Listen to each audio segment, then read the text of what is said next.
喺讀聖經嘅時候咧，我哋係好容易聯想起啦，自己生活上面所關注嘅嘢啦。咁如果我哋嘅聯想太自由、不受控制嘅話咧，其實我哋好容易咧就會離開咗聖經想講嘅一啲嘅意思啦。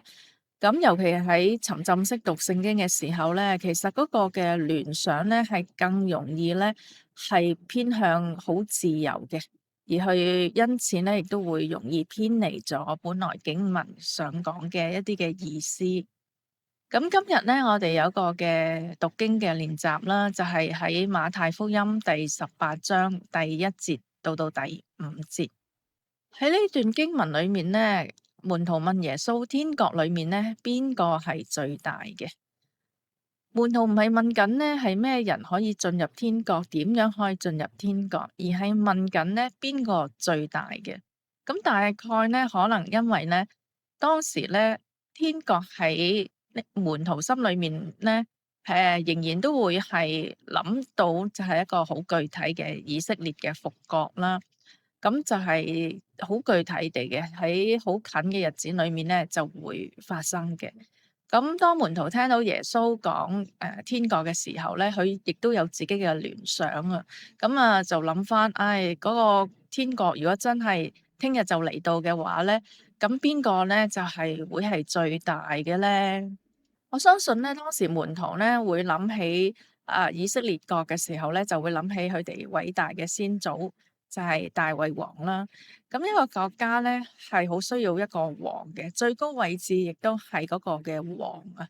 咁有一件耶穌咧，即係一個好好嘅拉比啦，有神蹟奇事，但係咧好似唔係好似咧佢哋先祖大衛咁樣咧，係好識得爭戰嘅喎，係一個好能夠打江山嘅一個嘅領袖啊。或許呢個係一個嘅原因啊。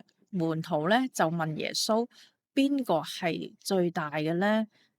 會唔會有一個領袖將會出嚟咧？又或者其實可能門徒就係問緊佢哋當中其中一個會唔會就係天國裏面最大嘅一位咧？邊個係會坐喺嗰個咁高嘅位置上面咧？咁而家有趣嘅地方就係諗一諗啦。咁當門徒問呢個問題嘅時候，耶穌嘅回應咧係揾一個細路仔出嚟，然之後咧就話要好似呢個細路仔一樣咧，就可以成為天國裏面最大嘅。其實我哋諗一諗啊，呢件事係令到門徒係十分之驚訝嘅，因為當時門徒咧應該係期待一個咧係非常之偉大嘅一個嘅領袖啦，但細路仔實係同想象之中嘅嗰個嘅天國最大嘅人咧，係有非常之大嘅距離喎。你諗一諗啊，我哋嘅世界上面而家一啲嘅獨角獸公司啦，好大啦。咁如果問一問邊個會成為下一任嘅領導人咧？咁董事會嘅董事長就打一個細路仔出嚟啦，就話佢啦，就可以成為 CEO 啦。咁我哋都會非常之驚訝。咁耶穌嘅用意係乜嘢呢？其實喺第3節到第4節就講得非常之清楚啦，就係講到咧要悔改啦，要回轉，好似細路仔一樣啦。咁其實呢個就係施洗約翰喺服侍嘅早期嘅時，就好早就要宣告咗天國近了，你們應當悔改。悔改咧就係進入天國嘅一個嘅條件嚟嘅。咁像細路仔一樣嘅謙卑咧，其實唔係淨係講有資格去進入天國啦，要好似小朋友一樣。哇！更加令人震驚嘅就係原來天國裏面最大嘅，就好似小朋友一樣嘅謙卑。我哋諗最大咧，我哋會諗一啲嘅排位，邊個第一、第二、第三、第四。但係咧，耶穌講到咧，要似小孩一樣嘅謙卑，其實唔係講緊嗰個位置啊，佢講緊係像小孩嘅咁謙卑嘅人咧，就係天國裏面最大嘅。嗰個最大唔係一個排位，而係一個嘅貴重嗰個嘅身份啊！喺天國裏面咧，所睇嘅價值觀係點樣咧？為之乜嘢嘅特質為之係貴重咧？咁樣咩為之咧係似小孩嘅謙卑咧？點解唔講話似老人家嘅謙卑咧？或者咧似一個某某人嘅謙卑咧？講到似小孩子嘅謙卑，其實都幾抽象。當我哋去遇見呢啲抽象嘅經文嘅時候咧，我哋如果為咗容易理解咧，我哋就會開始聯想啦，就係小孩子係點樣嘅咧？咁好多時咧，如果我哋即時諗到咧，就會係好接近我哋生活裡面嘅一啲嘅人物啦。於是我哋就諗到咧，就我哋今日現代香港社會裡面嘅小朋友啦。但係佢哋其實同古代以色列好唔同嘅。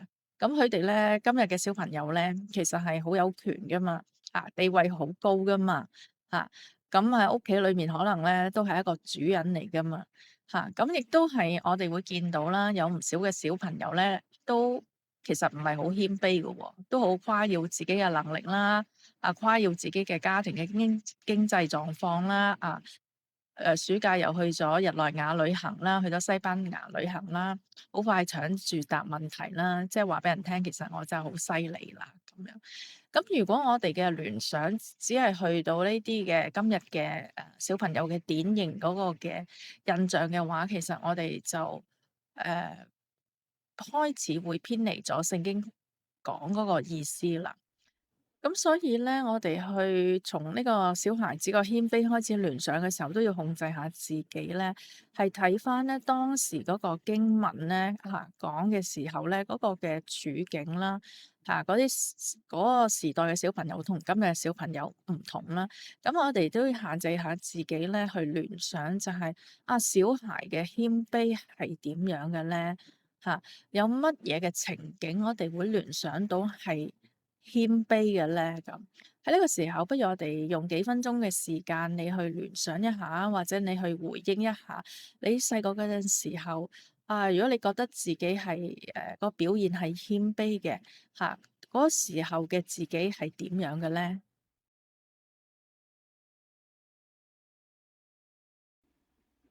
我哋會諗到咧，細個嗰陣時候咧，點樣為之謙卑咧？就係小朋友係會知道自己唔知好多嘅嘢嘅，咁知道大人好有知識，但係自己好似好多嘢都唔知道啦。